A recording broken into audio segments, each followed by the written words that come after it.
there's a great history of us both investing in each other's economies. We had the Strategic Investment Partnership that was signed in 2023, where £1 billion was going to get invested. I think the target was in over 5 years. All of that got deployed in 12 months. So we're having a conversation about how do we renew that and go back around and do that again.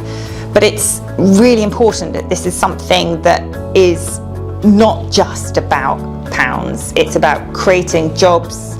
And it's not just about creating jobs in Bahrain or in the UK. It's about that reciprocity and about how do we think about our shared ambitions in particular sectors, whether it's in healthcare or whether it's in like my passion, which is sort of technology innovation, and how do we go at some of those sectors together.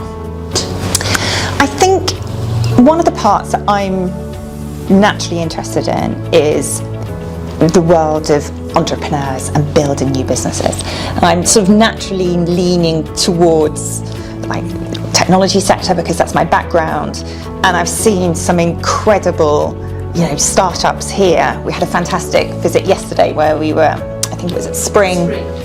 And the sort of the incubator, and we saw some brilliant entrepreneurs coming and pitching their ideas. Oh, it was just wonderful. Like it was like an electric mood in the room. It was completely infectious.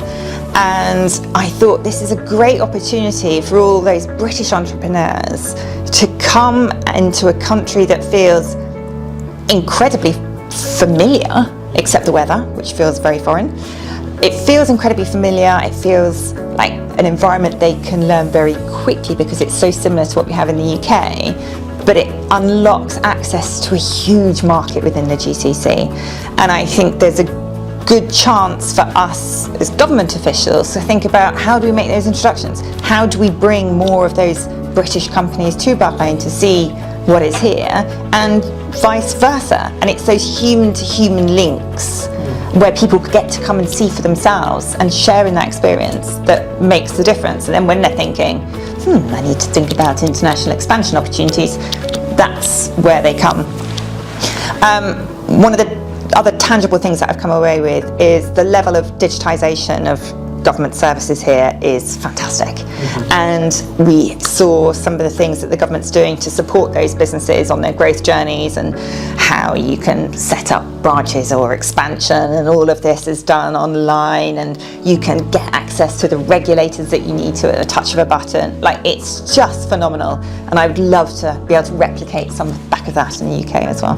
We've just in the UK, we've had an India Free Trade Agreement, we've just done a US agreement, and it's amazing what a difference it makes in catalysing a lot of those sort of trade and investment opportunities. And I think there's, a good history of trade between our two nations. I think it was £1 billion in 2023, and there was some significant growth that happened over there, but we'd love to see that grow more.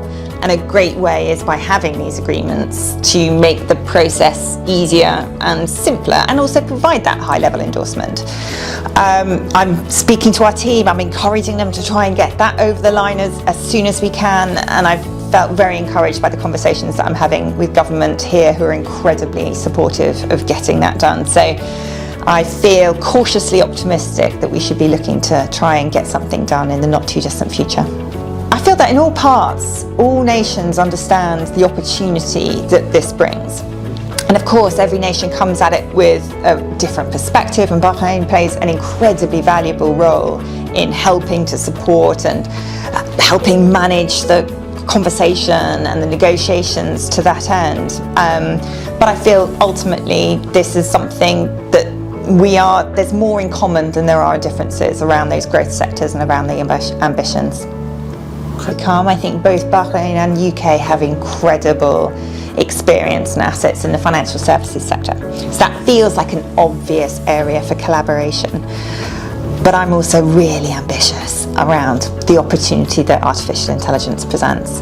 And we're having a lot of conversations in the UK about how we bring fantastic compute capability to the UK to help grow an ecosystem of incredible AI businesses around that. I know, because I've heard it said, that there's some really interesting activity happening here in Bahrain around data center provisioning and the amount of tech that's coming off the back of that. I saw the entrepreneurs pitching some incredible technology.